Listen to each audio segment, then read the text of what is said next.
And we are live with the Art of Attraction with Dominey Drew. Thank you so much, everyone, for joining me today. We have a great show for you today. If you are new to my podcast or to this broadcast on Facebook Live, then by all means, welcome. My name is Dominey Drew. I am your host, which you may never have guessed given that the title is Art of Attraction with Dominey Drew.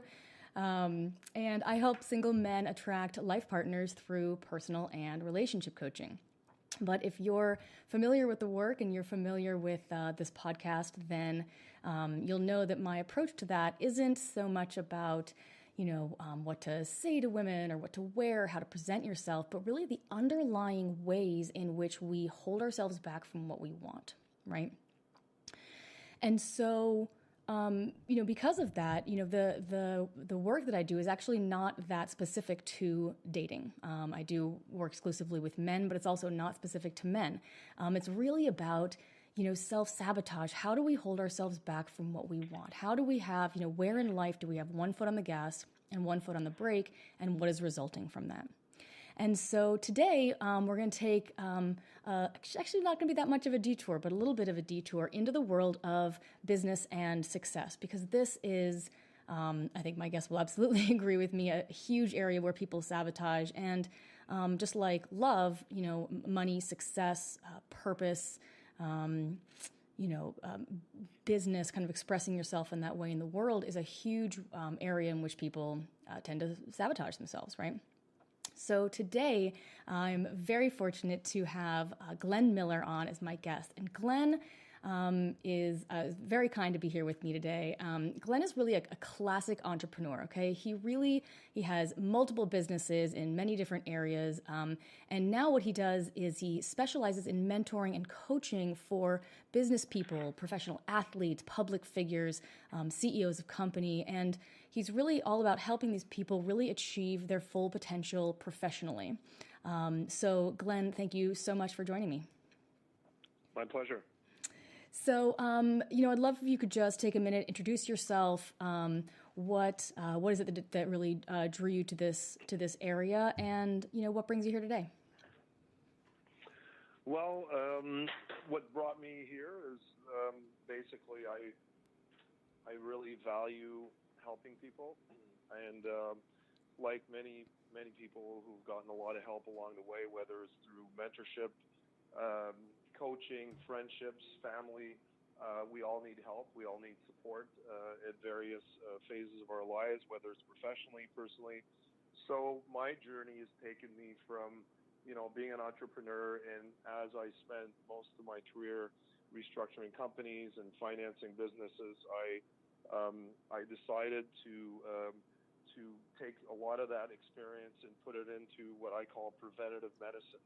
And today, what is giving me the most value in my career is to help people not make those mistakes, not sabotage either opportunities or companies that they own or professions that they actually have. And that has been, one of the most rewarding, professional thing that I've done in my career. So that's what's brought me to you. Brilliant. Now, you mentioned preventative medicine. What does that consist of? Well, what I'm trying to do, and I lecture at universities, and basically I try to teach young entrepreneurs to go out there and make mistakes, but there's a lot that you can learn, not just from your schooling, whether it's your undergrad and your master's, your MBA, or whatever you're studying in. And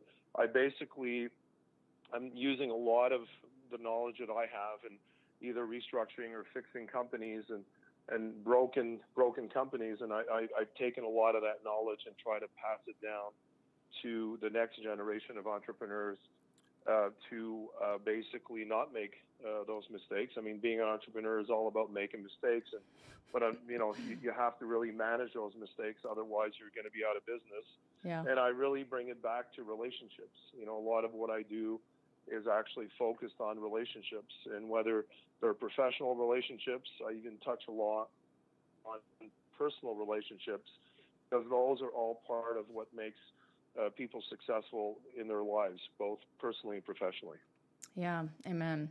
So I want to circle back to you to that in a minute here. But so you kind of, if a major company or someone who is trying to, is struggling in their life, whether they're a public figure or an athlete or whatever, is having a hard time professionally, you kind of swoop in and fix the situation, right? And teach them a way to either get back up or to learn to float it and make it sustainable. What do you tend to find is really the underlying cause or the main underlying cause that has caused these businesses, people, corporations to get where they are by the time you're called in? Great question. I've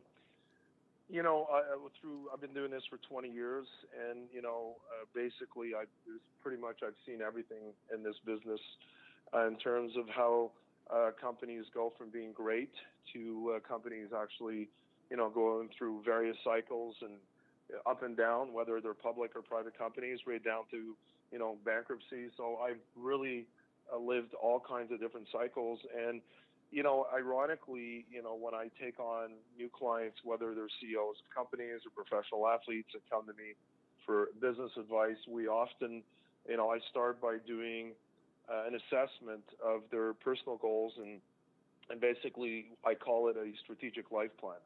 So we actually elevate beyond the business to really understand what personally motivates people. That's wonderful. That's like my free strategy session. I call it a strategy session. It's like, okay, are we a good fit? Can I help? What are you trying to do? What's the problem? It's exactly what I do with my potential clients as well. Yeah, and it's an important step because at the end of the day, when people wake up in the morning to go to work, and however you make a living to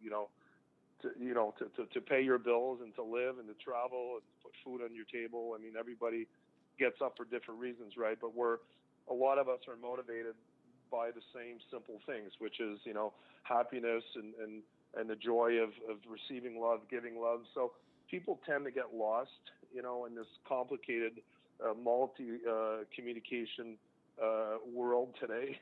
So I try to bring it really back to basics. So when I'm sitting in front of a CEO who rarely is someone who's typically very isolated in their business, and basically they find it very refreshing that we actually talk about the strategic life plan, and basically what makes you happy, where do you like to spend your time, how much time you actually work in your 168 hours, 68 hours a week that you have available, and we really break it down. And basically, people are often very, very surprised how, they drift apart, they drift away from really some of the fundamental things that make them happy.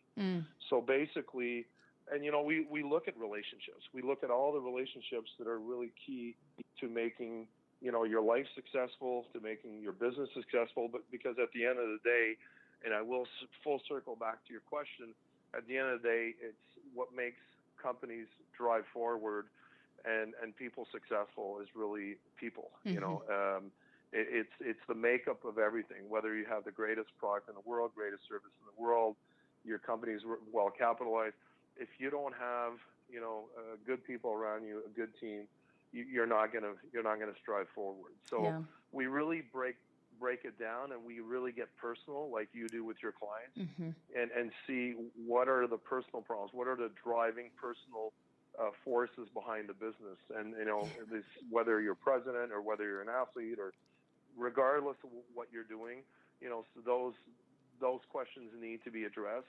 And that often are the driving forces behind the business. And if the personal motives are not aligned properly, or in terms of what makes you happy, your business is not going to work. That's exactly right. Those are some of the issues we address. Yeah. I mean, it's exactly the same, isn't it? It's like you don't have a problem in your business; you have a life problem that's showing up in your business, right? And the same kind of have with dating life. You don't have dating problems; you have life problems that are showing up in your dating life. So I kind of do the same. I ask about, all these other areas. Once people, tend to start working with me, often we're not even working on dating issues. Sometimes we do, for sure. We'll work on whatever people want. But often it tends to come down to, what's the self-worth issue, or what's the overcompensation, or the fear of intimacy that's keeping women at bay, or, however it's kind of manifesting for you. And the cause is always something a little bit different, isn't it? Exactly. And, just to give you maybe more of a complete answer to your question, people often ask me what causes the demise of a company. How do companies go from, thriving to being in serious financial difficulty? And people often will say, well, they're over leveraged, they have too much debt, they've made wrong decisions and wrong strategic decisions. And often when we look at how companies or how careers get destroyed, we circle it back. And I tell people 80% of why companies don't succeed is because of communication problems. So people are often surprised by that answer because they think it's much more related to finances or companies are not selling their products well or marketing their products well. But communication is at the core, and the relationship is at the core of a lot of this. So whether it's yourself and your personal relationship with your spouse or significant other, or whether it's with employees or your employer, communication is always the key, and that's where we intertwine in terms of you and I discussing how do we help people not sabotage themselves and these bad communication patterns they have, or relationships that are not functional. How do you make them functional? Mm-hmm. So it's the same in business. Mm. And what do you find when you find, you said 80%? That is really high. And I've heard, I haven't validated this, but I have heard people say that 90% of relationship issues come down to lack of communication, and it makes sense because that's where when we're saying communication, we really mean like connection. Like, are you communicating? Are you able to be seen by the other accurately? Are you able to see accurately, or is there a lot of bullshit in the way that kind of muddies the signal and gets you off track? What do you tend to find, or maybe the most common, or maybe just an example of what it is that keeps these people from communicating? Like, what tends to be under the surface with that, do you find? Well, I think when you have some communication problems, often you need to take an inner look at yourself. Mm-hmm. In my opinion, it's not always, choosing the right word or communicating with clarity. People who have problems communicating, those problems are going to reflect themselves in different ways with siblings, parents, friends, co-employees. So I often tell people you really have to look at, why do you have these inhibitions to communicate? And I think you have to be able to have that self introspection in terms of, why am I not capable of communicating clearly, either my feelings, my thoughts, my emotions, and all that has to be aligned, right? So you can't be sending a message and it's totally disconnected with your emotion, even though you're trying to get a message through. So part of, my work and your work is to help people understand, are they communicating effectively? And if they're not, what's the real reason behind that? Are they blocked emotionally? Are they have a fear of going deeper in a relationship because they have a fear of failure? They have a fear of rejection. So these are very difficult things to bring out of people because nobody, a lot of it is, some of it is subconscious, some of it is conscious, but people really need to sort of take a step back and take a look at themselves internally, emotionally. And that's a really hard thing to do because we're all busy and everybody's running for something. So, that's why it's important to reach out, whether it's through somebody like you, Dominey, that really helps, people communicate better or find themselves, internally in terms of what they like or what makes them happier, whether it's through somebody like me that needs mentoring in business. But that self-exploration is really the start of really looking at whether you're communicating effectively and is it consistent with everything else that supports you as a person. Yeah, absolutely. That's exactly what we talk about in our in clients with me and on this podcast as well. It's like, it's got to be that inner work because you're the common denominator of every negative experience you've ever had, right? It's following you. And we like to look, as you said, and we're busy. I would say that's the the the least intense Mm-hmm. reason we don't want to do that. I mean, it's painful, right? It's painful to be brutally honest with ourselves and look at the parts of us that maybe aren't so great or holding ourselves back. And unfortunately, it's just the most valuable thing you can possibly do.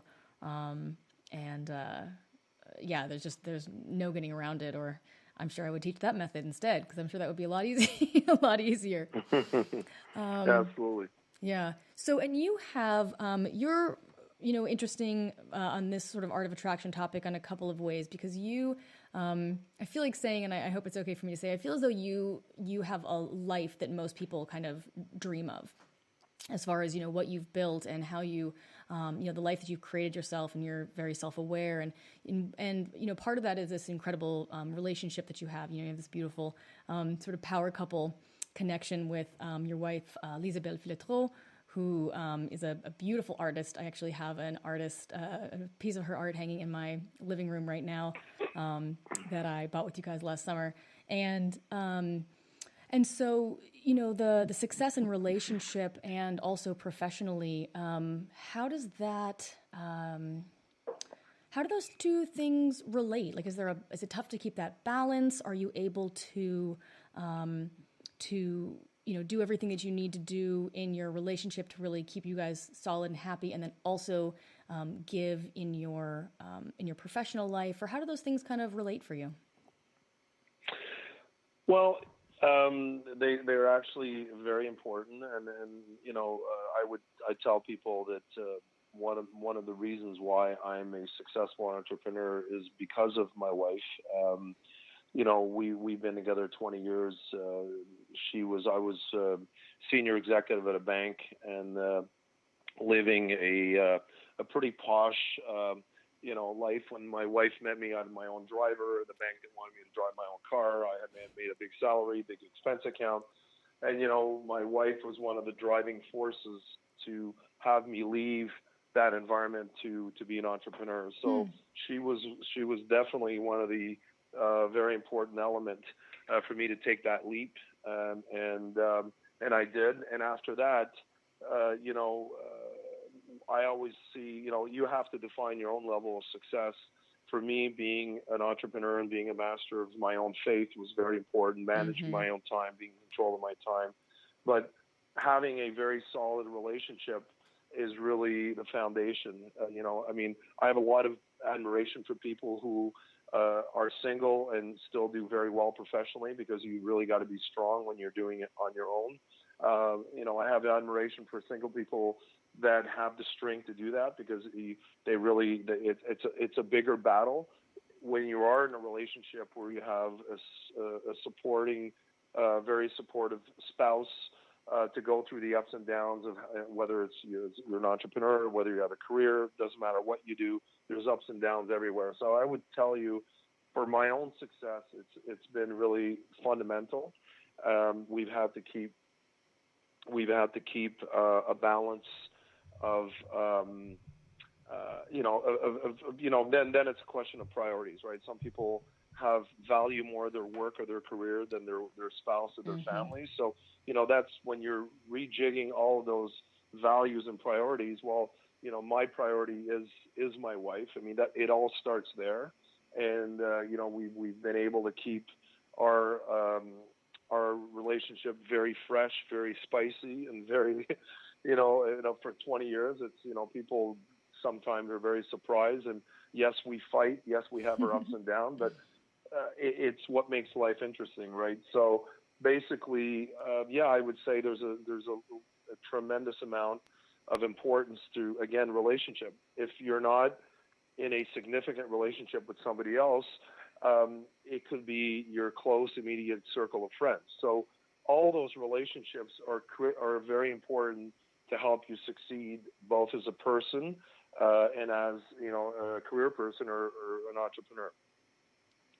Absolutely. Where do you think you would be if you hadn't met her 20 years ago? Well, I never. My wife will often remind me of that question, but I've never had somebody else ask me. But, it was, a lot. It's a great story. I won't, tell details, but it was, I met my wife on a Thursday, and on a Saturday we were living together.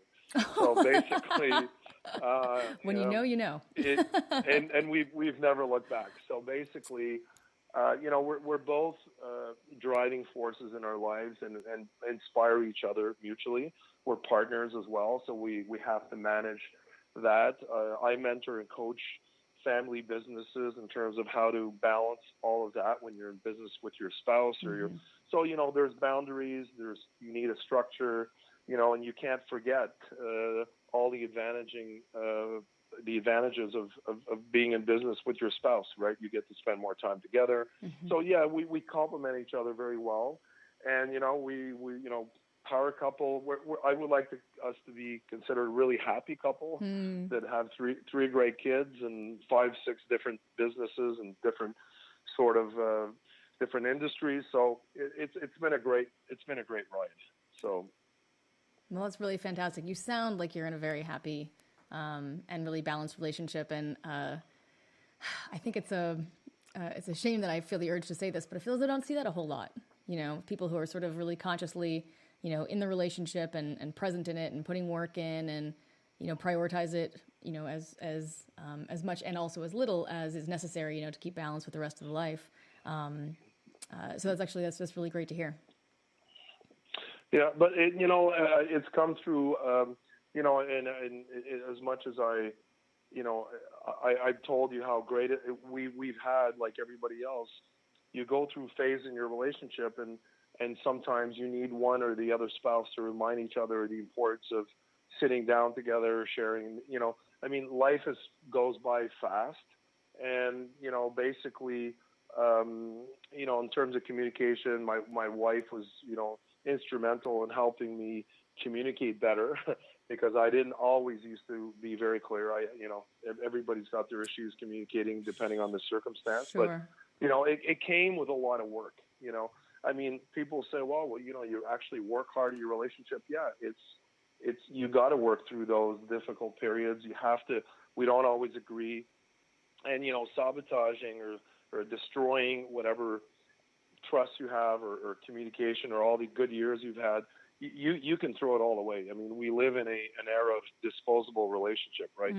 You're one flick away from being turned to the left side instead of the right on your phone. But we live in a whole different generation now. So we're not, everybody's moving very quickly. Relationships have become, I think the fundamentals of relationships have not changed, but the external pressures on those relationships have tremendously impacted how people communicate, and not always for the better. We've never had so many ways of communicating, but by the same token, people spend less and less time speaking to each other. And, I'm always amazed when I go to a restaurant with my wife and we're sitting down and we lift our heads, and because we never stop talking. We've been talking for 20 years. I haven't had, I think, a 30-second pause in 20 years with my wife.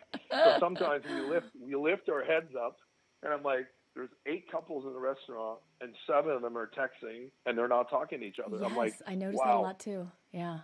It's pretty bad. Yeah. So, we have a rule when we have our family dinners on Monday. You got to check your phone at the door. Otherwise, it's liable to end up in the lake. Good for you. We live on water. Mm-hmm. So, again, all these challenges, and people rarely slow down to think about all these different challenges that we have today in terms of communicating and really absorbing the information and what people are actually telling each other. People are very aggressive, I find. A lot of people are texting now, and it's easy to be tough on a text, right? How many times people get annoyed, and next thing you know, they push the send button and goes, oh my God, I shouldn't have done that.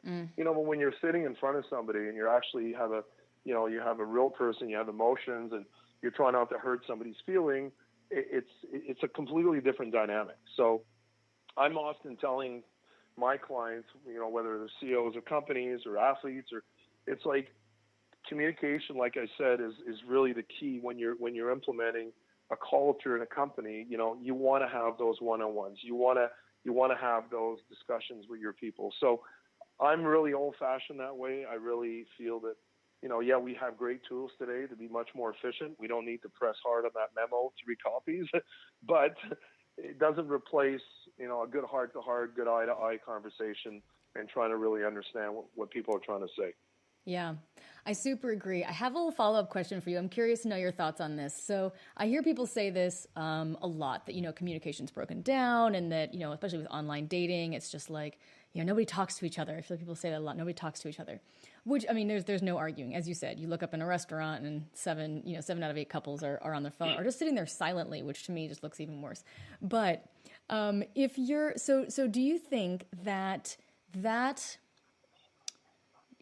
discrepancy, that block in communication is because of technology and the methodologies that we have here, and it's easy to ghost and it's easy to, not take responsibility, and that led to this break in communication? Or do you think that's always been the case? People have kind of always wanted a way out, and technology just makes that really easy to do. Very good observation. If I give you a higher level answer, actually, I believe that the first problem is that everybody is trying to live in a world where, material consumption is number one, right? So people today rarely think that this is a major driving force to communication. What do I mean by that?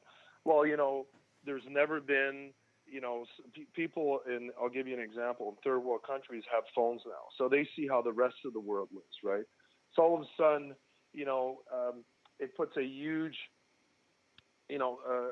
stress on somebody's life. And I'm not saying people in third world countries shouldn't have phones, but, people want nice cars, people want nice homes, people want their flat screen, their cells, their gym membership. So it's nice to be ambitious. And then when you add all that up, people are driven. People are driven to succeed. People get on that, that treadmill, right? So, students get out of school, they're paying loans for 10 years. So everybody's on that treadmill of life, right? So, and of course, that treadmill keeps being faster and faster and faster. And everybody's trying to keep up subconsciously, right? Everybody wants that great lifestyle. So one of the things that I find that where people have sort of disconnected, I mean, all this technology is great. And, with a click of a button, we can see what's going on everywhere in the world, and we're getting information all over the world. You can Google anything today. Everybody's smart. You're one click away from having any piece of information. Yep. But at the end of the day, it's like the basic needs of people have not changed. People need 3 meals a day. People need to be loved. People need to feel appreciated. People need to, to feel have safe, goals. Shelter. Yep. And food. I mean, I find people in general, and I see this with people with money, and I have a certain amount of discomfort with too much money. I mean, it just people seem to be on this mad race. So one of the things I try to do with my clients is to slow everything down to really understand, like just when you're going for a walk or a kayak ride or you're in the woods somewhere and actually you're back to the fundamentals of life, right? Just taking a good breath of fresh air, just having time ahead of you where you're not getting 18 texts in 2 minutes. See, our life has become so disbalanced, so lopsided now where, people have adopted these communication methods now, and basically are now suppressing a lot of what makes people balance, right? Which is actually sleeping 8 hours a day, actually having a normal meal while you're not working or in front of a computer or in front of a TV. So, all of this has been, work in progress for me as well, because, you're trying to keep up with everybody, but at the same time, you're saying, well, this is not working for me because either I'm not connecting with my kids, I'm not looking at them, I don't have the energy to give to them because I got 18, emails coming in the last 4 minutes and people calling me every 2 seconds. So this balance, I had balance tattooed on my body because my wife, told me, I mean, you're so extreme in what you do when you buy a business or get in a business. And, if I don't have balance, I think I would self-destruct. So my challenge, my Achilles tendon in life is to try to reach that balance so that I can really keep that energy to see clearly, speak freely, let my emotions dictate how I speak, as opposed to letting my whatever objectives I have in life, or whatever politically is correct or incorrect. So, I mean, that comes through aging. It comes through pain. It comes through crying. It comes through dealing with your shit. Pardon my French. Please speak French. But back to you. I mean, I feel that people, a lot of people are completely disconnected. I mean, maybe some of your listeners are going to tell me, "Wow, this guy's pretty negative," but I'm not. It's just it's great to text 3 people when you're going out to dinner and you're trying to just save time and coordinate. But at the end of the day, I think people are hiding behind the technology or their devices. But there's a bigger problem in terms of, I believe, how we've grown as a society of consumption, and really you have to define your own happiness with this evolution, right? So, and part of taking the time to not sabotage your own life is to take a reflection, and whether it's yoga or meditating or going to church, whatever your thing is. I think that reflection is very, very important, because that balance has to come from inside, right?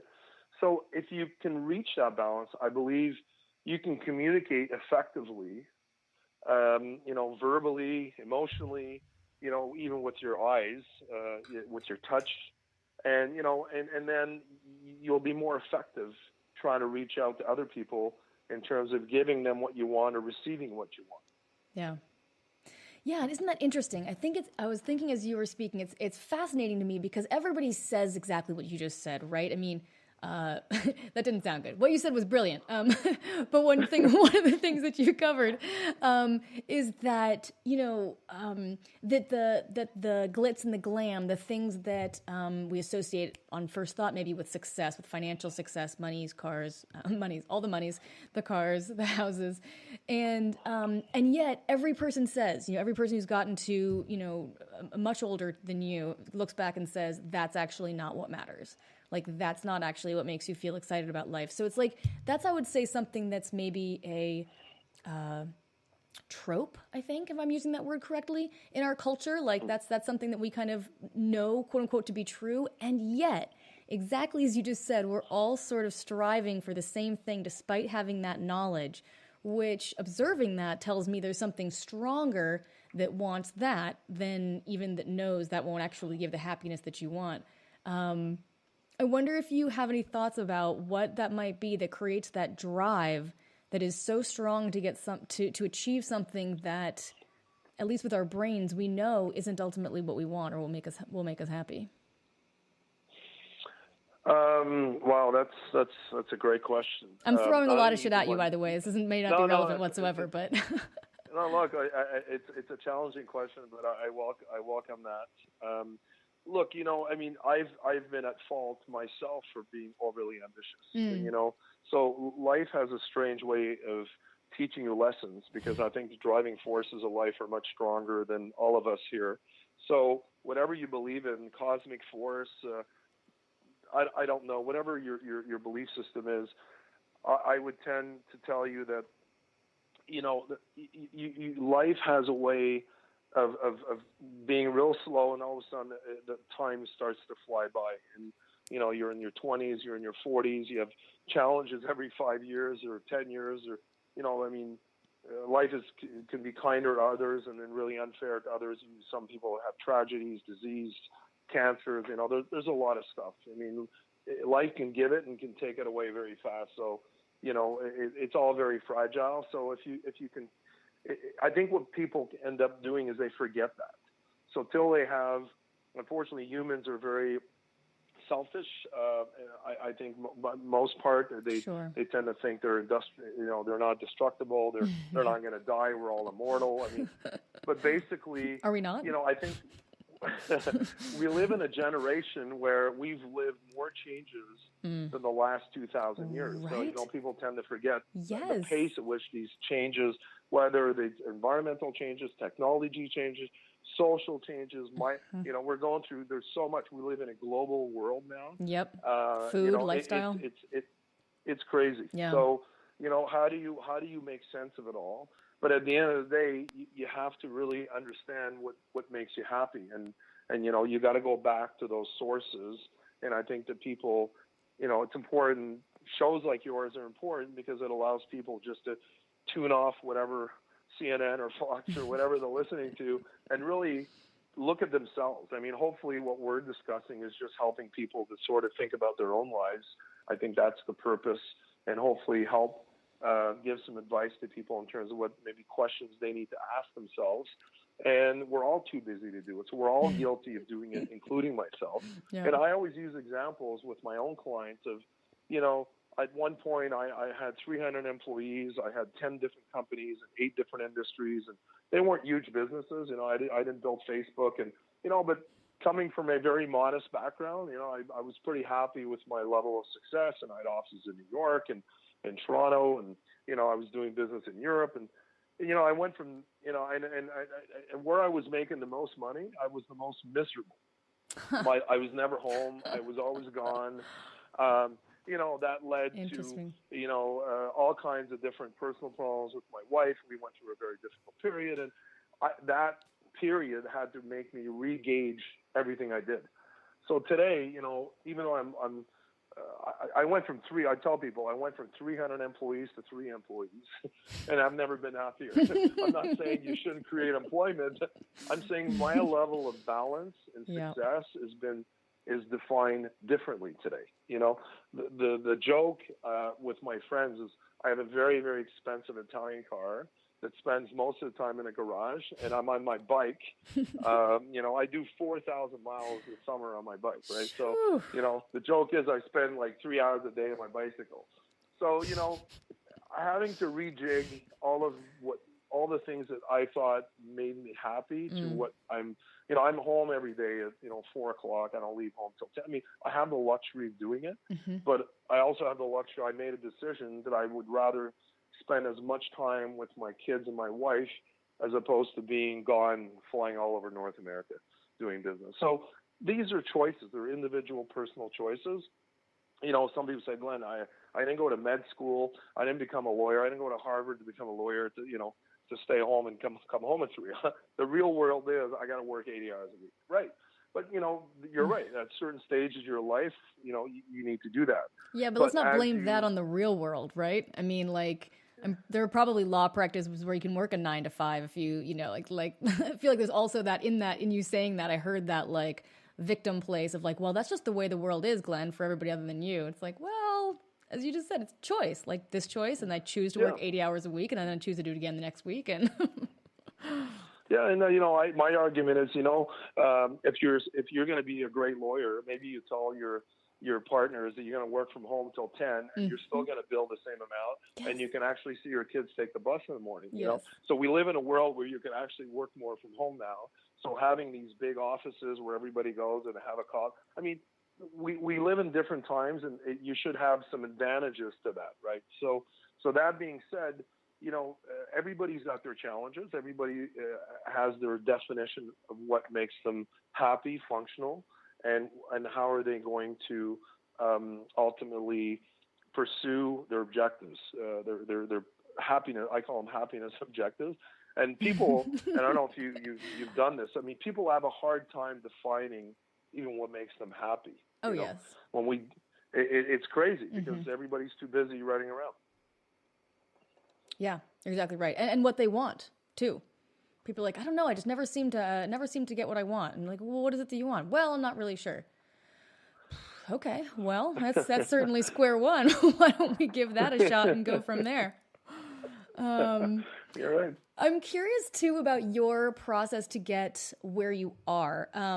And I'm not quite sure how to ask this question, so I feel like I want to share a little bit a brief story about myself to kind of indicate what I'm asking here. But for me, I've always, I've trained in the work that I do for about 15 years, and you know me pretty well. I'm about 180 degrees from where I started. Right, I don't even look the way I did when I started this work. It's completely turned me around in all incredibly wonderful ways. And I always knew that I wanted to teach it. I've felt that sense of purpose very much for for as long as I can remember, really, or for certainly at least that 15 years. And yet I was never able to create a business out of it, right? Because those are different skills. I do what I do very well, and then building a business is a skill set of its own, obviously, right? And so at some point, about a few years ago, I somehow kind of leveled up, and I developed what I can sort of best describe as persistence, and that sort of relentlessness. Like, right, I'm going to do this no matter what, because this is what I'm on the planet to do, and nothing is going to get in my way. And before that, I wasn't like that. If something sort of was difficult or it was hard, I just kind of like gave up. It was just easier. And so without that, so I credit that in a way. If I hadn't have pushed through and developed that relentlessness, that this is a non-negotiable. I'm not going to, not creating this business is a non-negotiable, right? Without that level of relentlessness.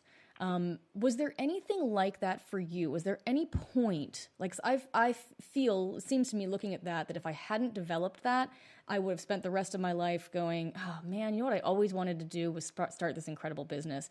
And it always would have been there because it's, actually in reality, really my purpose. And yet I was almost kept from that. I mean, not like it wasn't me, like I almost kept myself from that. Was there anything like when you were young or when you were starting out that you found really held you back? And did you get through it? And I mean, obviously you probably did. And what was that, and how was that for you? Thanks for sharing your experience. I got bits and pieces of it, but not quite that clearly. But yeah, so I commend you for pushing through. And I guess at one point you looked at your own life and you said, well, this means so much to me that I really want to make a business out of it. And I'm sure it wasn't the business that motivated you, because when you start peeling the layers back, you probably said, I think I have a gift. I have a gift to help people. Yeah. I want to make people's lives better. And that really makes me the happiest, of anything I've done. Yep. So, that's the driving force, right? So, I mean, that's, if one morning you wake up saying, I can't live my life without having that purpose, and I'm prepared to risk everything. So I really congratulate you, because that takes a lot of courage, right? So it's a little bit like what I was saying before, in terms of you have to really define what makes you happy. What are the driving forces? Are you looking for admiration? Are you looking for job security? Are you looking for, you don't want to be in a stressful environment because you had a rough upbringing and you don't have a support system, and you have, whether it's, we all have our own neurosis, but everybody's got their baggage, right? Everybody. It's like, don't let anybody fool you. Everybody's got their baggage. Yep.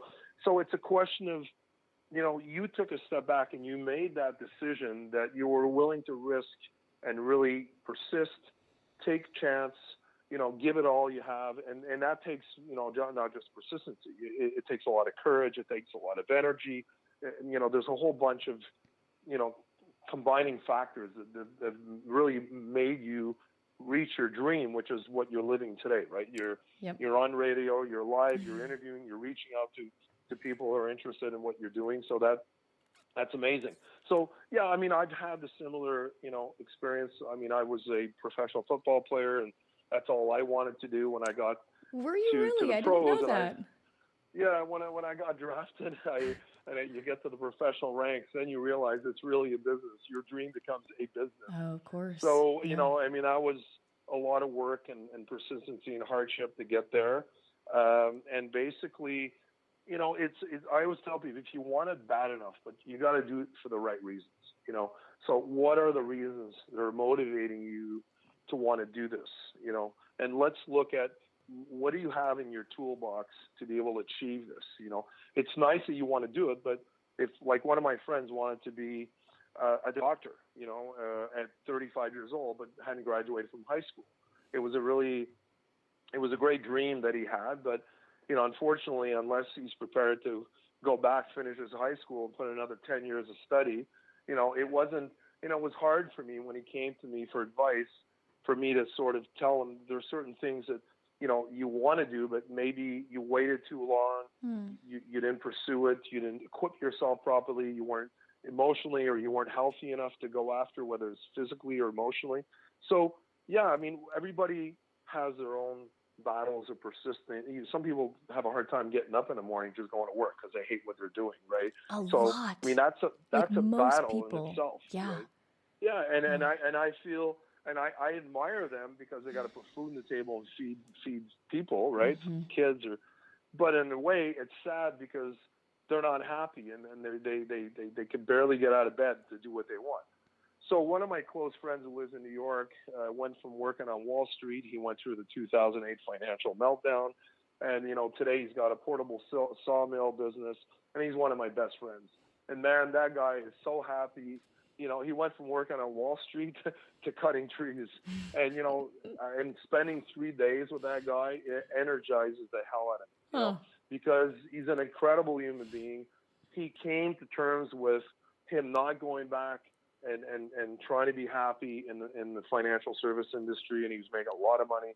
And, that was his faith. So, he had choices to make, Some people took their lives in 2008, 2009, a lot of people. Yes, a lot. I mean, those were rough years. So, so that guy, him and I, we're so close together. He's one of my best friends. But, he persisted through that. He went from wearing a suit and tie in the morning to putting construction boots and gloves to go cut wood. I mean, how do you make that transition? But, at the end of the day, the guy likes living so much. He likes his kids so much. He loves a good meal. He's a hell of a cook or a chef. But, that to me is a really inspirational story. Most people will talk about the story of the guy being a lumberjack going to Wall Street. I'm going to tell you, I'm more impressed with the guy who's at Wall Street who ended up in that business and being incredibly happy. To me, that's inspirational. So, it's that what you mentioned is so true. You really, you got to look at what life is going to give you, and you got to be able to take it on. And often that you got to be strong enough. And a lot of people who are listening are alone. They don't have, a husband, a wife, a partner to sort of share that. So they got to build that internal strength. And part of it is to have that acceptance, saying, look, I'm either going to accept this faith or I won't. And I'm going to fight it. I'm going to change direction. And because that's what makes me happy, Yeah. Yeah. And were there any... I don't know if that made any sense, but anyways. Yeah, no, actually, I hope I touched on. I think it's really great, and I think that there's a lot. I think there's a lot in that. Even just as you said, with mirroring that story with your friend, it's like the commitment was there. That what was relentless for me as a with my business, he found the relentlessness, with life. It's like, well, I love my family. I love, this is worth staying for. This is worth, committing to, right? And then found something else that, the other thing ended up changing. I mean, that's what I've found. I've found every time that I have put my sights on a goal and been like, God damn it, there is nothing that will keep me from that. Nothing ever has. And it happens very, very quickly. And the world seems to, if you watch it, seems to kind of open and like almost facilitate that a little bit. Mm-hmm. Interesting. But without that, when there's one foot on the gas and one foot on the brake, then all of these blocks come up, all of these, that's when people are like, oh, I don't know, I just can't find a woman, right? Or I just can't, I just can't, find the right one, right? Or this thing keeps happening, I don't know why. And it ends up being really, really difficult. What I'm noticing is not so much what they're saying, but like the fact that there is that difficulty, and then what might be causing that underneath the surface. Where are you drawing that, right? Well, I'd like to expand on that because all the admiration I have for my friend, he isolated himself in a way where he went from a very busy life in Manhattan to a very secluded life, and couldn't meet women, and he was more and more drowning into depression, and he was calling me up, and I'm like, hey buddy, are you going out? Are you going out to your local restaurant just to have a beer and put your face out there? And and he wasn't, and he started losing his confidence, and he's a good looking guy, but he went from making a lot of money, and all of a sudden, he's in an industry that he's created a business for himself. So as a friend, and we've been close to each other, and then we've been helping each other out through all of our, life forces and life changes. And basically, he had to really work hard, and I was pumping him up, or I was encouraging him to try even, whatever, it's Tinder and the internet, and he really didn't like that. He didn't come from that generation, and I'm getting rejected. I go to date at the horror store. I said, look, at least you have those choices. Some people, in certain countries, they got to run 10 miles to go on a date. I mean, so you got to keep everything in perspective. But today, like, he's dating. He's very happy. He's dating somebody steady, and he got his mojo back. He's confident. Yes. But he was in a real serious rut. I can give him all the business advice, and I helped him out quite a bit on that front. But when it came to him losing his confidence, and he's a good-looking guy. He's a guy he's a chef. He used to own restaurants in New York. I mean, I couldn't believe that but people, it's humans, right? I mean, you lose, life strikes down on you. You get somebody abandons you. You get dumped.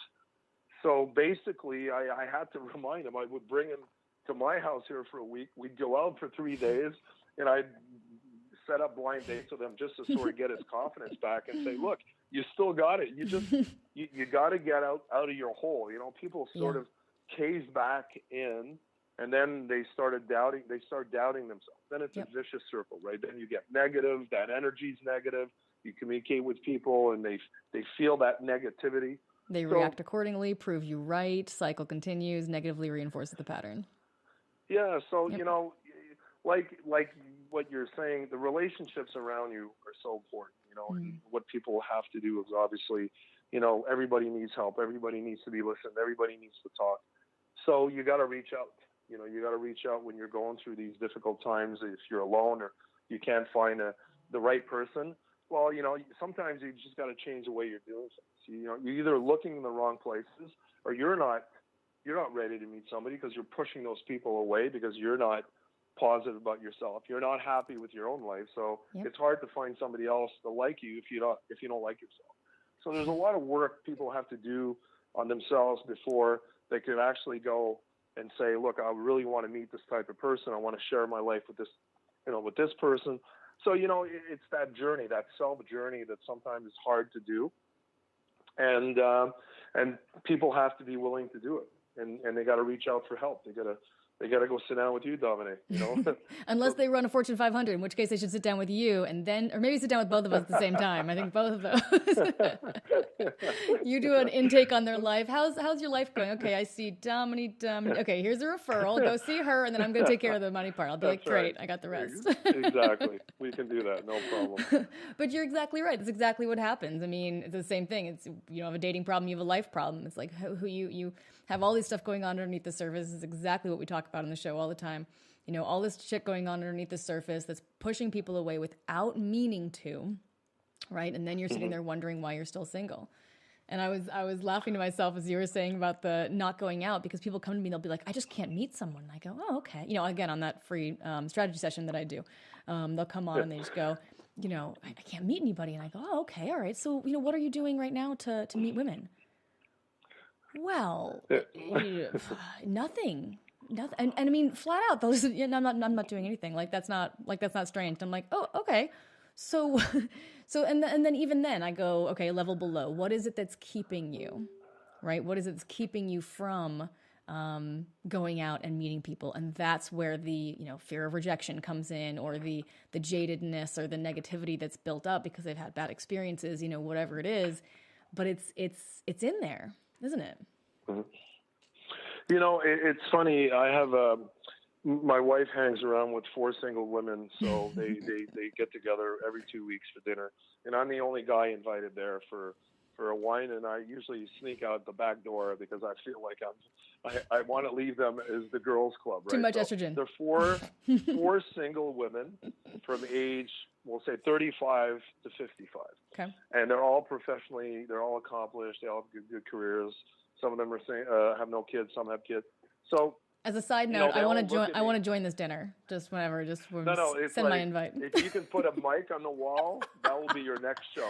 Fabulous! Okay? I should have them all on. Don't need to ask one question, and I know we're running out of time, so I'll try to get to this punchline. But it's very enlightening because they turn to me and say, Glenn, you have all these friends and these CEOs, and you're hanging around professional athletes, and we see you on TV, and can you invite us to your next thing? And it's like I have all this pressure to match them up, okay? And I said, well, tell me what are some of your criteria? Well, I'd like to. He's got to have a great job. He's got to be educated. He's got to have at least a master's, preferably no kids, with an income of, at least, so it's a long list. And it's a long list. I said, you're going too fast. I'm taking notes now, one at a time. so, it's incredible because as people get older, right, they know they're supposed to know more what they want. They're supposed to have more life experiences. And they're supposed to go after in a more organized way in terms of trying to find that significant other, right? So now I'm always like, it's funny because when I met my wife and I took one look at her, I knew I was going to be with her for the rest of my life. I just knew it. It was just, and I always tell the story. I had met my wife on a blind date. She was supposed to be an hour later. So actually, I got there. I said, well, give me time to have a couple of drinks, and I'll wait for her. She was coming from out of town. So basically, when I sat down, I sat down to this beautiful girl, and I started talking to her, and I was like, wow, this girl's incredible. I hope my blind date doesn't show up. So little I know, that was my wife. My wife actually showed up before me. She didn't come late. She was there before me. She said, well, it's not as bad. You were cheating on me, but you were cheating on me with me. So that's been a 20-year running joke. But basically, what I always tell my girlfriend, my wife's girlfriends are all very close friend of mine, is that, you don't know who that person is going to be, right? So you got to be able to absorb. You got to be able to feel. You got to be, if that person can be white, black, Jewish, straight, gay. I mean, but if you're not connected with yourself, where you can't feel that emotion of somebody coming in and sort of taking that breath away, or at least getting your curiosity going, it's going to be hard to meet somebody, because if you're working from a list that has been preconditioned by your parents, that list, I think I always tell my clients, look, I'm not a relationship coach, but whatever list you got, throw in the garbage. We're going to start with a white piece of paper. I like to start with a big white piece of paper. Amen. So my advice to people is, chuck the list, and you really got to open up your heart and your mind to feeling around you, other people, because those people could be right next to you and you'll never see them. That is exactly right. I'm very impressed by that, Glenn. I didn't know that's where you were going with that story. And when you said, they said what they wanted, and, I want a guy with a good job, and I do these sorts of things that we think are important, things that we think we want, right? I was literally thinking, to mention that's a very common form of self-sabotage, is the demand. It needs to look a certain way. Not only do I want my life partner, but I want her to be blonde, and I want her to be, 20 years younger than I am, and I want this, and I want that, and I want that. And I actually that particular dynamic, I think I see more with women, having the list, or sitting down with a man for a date and it being more like an interview. It's like almost like this fear-based form of it's not quite attraction, but coupling.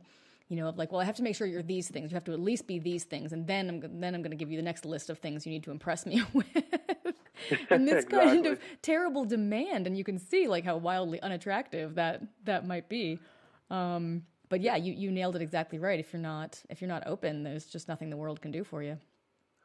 Yeah, and when people get down because they can't seem to meet the right person, I always remind them that we live in a beautiful country where you can actually choose your own spouse, because there's countries where you're not even able to do that. Yep. So I said, how would you like an arranged marriage where somebody would actually choose your spouse if you had no say into marrying that person? So, you have the ability to go out and find somebody, that's freedom. That's beautiful. That is a wonderful reframe. No offense to those countries.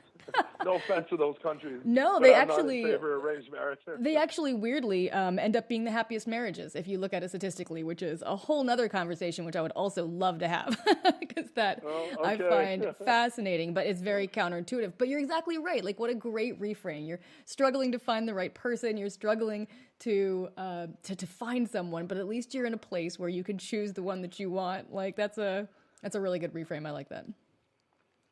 Yeah, we'll have to check the statistics on arranged marriage because, on every statistic, you can probably, depends who you hire. We'll do another study and really get to exactly right. Get other statistics to challenge that. But anyway, that's exactly right. I hope you're right. And the research I did, to be fair, was a while ago, but it's very surprising. Contentment as opposed to sort of seeking that sort of continuous seeking, right, for more happiness, which brings us back to the beginning of the call. And you're like, people always want more and more and more, and that actually ends up lowering your overall happiness level, despite counterintuitively, right?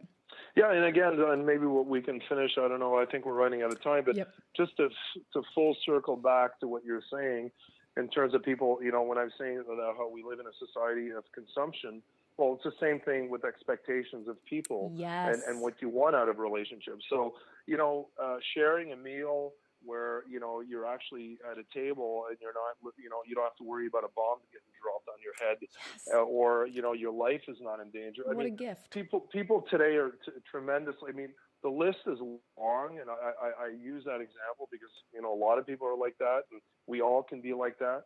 But you're right. People forget about the beauty of simplicity in terms of relationships, whether they're personal, professional, that good feeling of trust, or you're actually sharing a genuine moment with somebody. One of my best friends, who is really an inspirational person in my life, he's a vegan. He's an interesting guy, very accomplished in the music industry, worldwide. And, he's one of the most simple guys I know. He's, I'll go to he owns a big private lake, and we'll swim out to the island, and we'll bring a bottle of wine and a bag of carrots, and we'll sit down and talk for 3 hours. I'm like, people like, amazing. Oh my God, what are you, two hippies? What are you, two freaks doing? It's but you know what? Yes to both. That's 3 hours of really intense conversations about everything, our kids, our life. Those relationships, those moments are priceless, so powerful. Taking a step back as I get older, it's not, we're going for a ride in my plane, and we're going to, those are some of the most beautiful, simple moments in friendships or relationships that I can have. And that's what I try to find. I try to find those connections. Bam! Mic drop. I love it, Glenn. Thank you so much for joining me. That was a brilliant note to end on. I really appreciate you taking your time. I know you are very busy and very important. Usually I'm kidding when I say that. I'm saying that sarcastically. I'm actually not with you. But it's a real honor for your time. Thank you. Thank you so much for having me join your show. It's been a great experience. Good. Happy to have you. And thank you, everyone, so much for joining me. That's all the time we have. But I will be back next week. So up until then, if you are, if anything that we've talked about has intrigued you, you're interested in knowing more about working with me, then you can reach out to me at domineydrew.com/hello. And I have as I said, that free strategy session. We can get on the phone and see how I can help. And Glenn, once again, thank you so much for joining me. My pleasure. Thanks, guys. Take care. Bye-bye.